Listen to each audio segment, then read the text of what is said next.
Okay, so we're going to get started here, and this is going to be part one of two parts.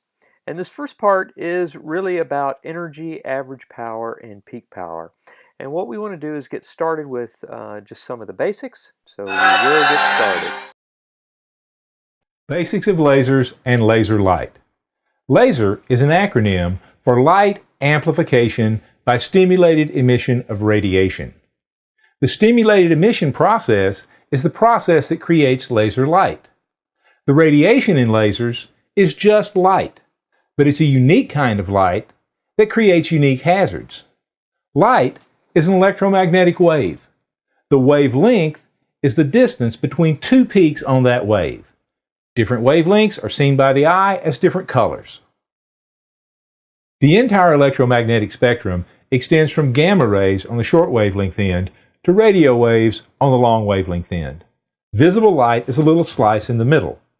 Shorter wavelengths than visible are ultraviolet, longer wavelengths than visible are infrared. Lasers operate in the ultraviolet, visible, and infrared portions of the spectrum. When energy is added to an atom, some of the electrons in that atom move into larger orbits. Now, this is not a stable situation, and those electrons are going to drop back into smaller orbits and emit photons of light. Ordinarily, this process happens spontaneously, resulting in light of many different wavelengths that travels in all directions. In the laser, the excited atom is struck by a photon that stimulates the emission process. When a stimulated photon is emitted by an atom, it is identical to the incident photon. That means that the two photons have exactly the same wavelength, they travel in exactly the same direction, and their waves are locked in step, so they wave together.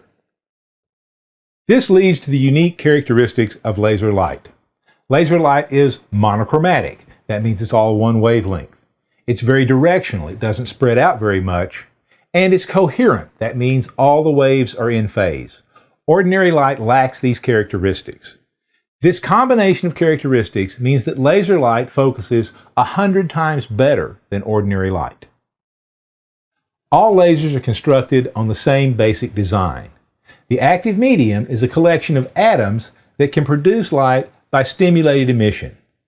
The excitation mechanism is an energy source that excites those atoms so they can emit light. The optical resonator is a pair of mirrors on each end of the active medium.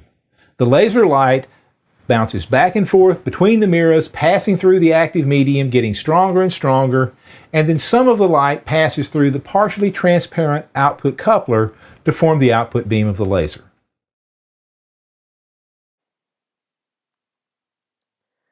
Okay, so this brings us around to energy, average, and average power. So we start with the laser, and we know that inside the laser we have stimulated emission, and the stimulated emission produces the beam coming out of the laser, and the energy in the beam moves as a wave. So our example is we're going to use a 532 nanometer wavelength laser, and we're looking at a continuous wave laser. And in continuous wave power, this is average power. Now, photons carry a very small amount of energy that can be easily calculated. It turns out for a 532 nanometer photon, that energy is a millionth of a trillionth of a joule, or 3.73 times 10 to the minus 19th joules. That's a very small amount of energy per photon. Now, average power is the flow of energy per second. So one watt is the flow of 1 joule of energy past a point in space in 1 second, resulting in the equation of 1 watt equals 1 joule per second. This allows us also to calculate the number of photons flowing per second from a 1 watt laser, and this is 7.19 times 10 to the 17th photons. All right, now let's take a look at when we talk about energy and average power coming out of the laser, same laser, same concept, and how we would graphically represent this. And the way we would graphically represent it is that we have P average on one axis, time on the other axis, and as time progresses, the laser turns on, the laser comes up to a 1 watt power level stays there until we cut the laser off. Now, the area under the curve is the total energy output of the laser. So if the laser is on for 1 second, you have 1 joule of energy delivered. If the laser is on for 10 seconds, you have 10 joules of energy delivered. So how do we get from average power to peak power? Well, let's do something very simple. And what we're going to do here is take a look at how all these are related. We'll start with our same laser, except this time we're going to put a chopping wheel in front of it. And so we're going to spin the wheel and we're going to chop the beam so that we get little packets of energy out of this thing, or little pulses of energy. And we'll say for this example that the chopping wheel is chopping it such that we get half millisecond pulses spaced 1 millisecond apart. So that means that if we have a 1 millisecond pulse period, we'll be running at 1,000 hertz, or we'll get 1,000 of these pulses per second. Okay, now how do we graphically represent that? Well, we look at it like this.